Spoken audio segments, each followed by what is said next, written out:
the clinical trial data is really great for us to understand the efficacy of the treatments, what side effects are occurring and what frequency, but they very rarely elaborate on how to manage the side effects. And I think that is so important for advanced practice providers and oncology nurses, especially the nurse navigators that may be fielding some of the questions from patients or the side effect, patient gateway messages and things like that.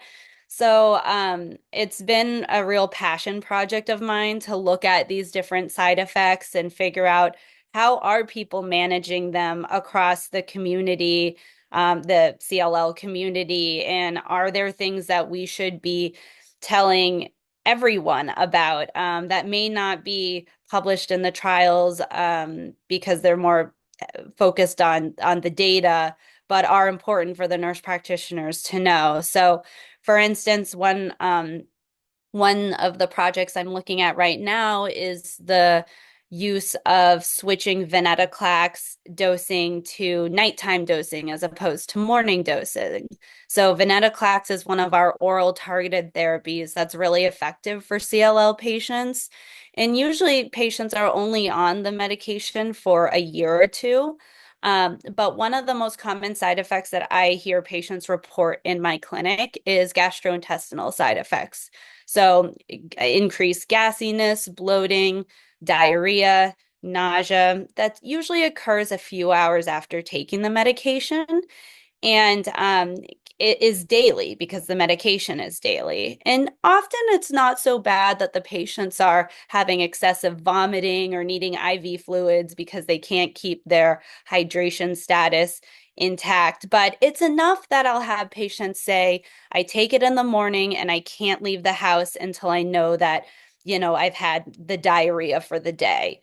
So it can impact patients on a daily basis. And so one thing that we do in our clinic often is have patients not only take Venetoclax with food and specifically a fatty component to the meal, which is listed as the recommendation in the package insert as well.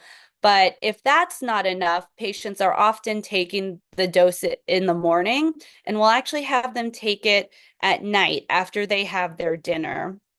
We think this is helpful first and foremost, because most people eat their largest meal of the day at dinner.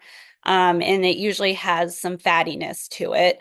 But also, as you sleep, your gastrointestinal tract slows, digestion slows. So that may help patients not have some of these gastrointestinal side effects or sleep through them. And we have seen our patients report a significant improvement in those side effects from switching from AM dosing to PM dosing. So things like that just really are not elaborated on in the trials, but I feel are important for nurse practitioners and nurses across the community to be aware of, especially if they're not seeing CLL patients every day. It's a little trick they can have up their sleeve before adding yet another medication to the patient's medication list.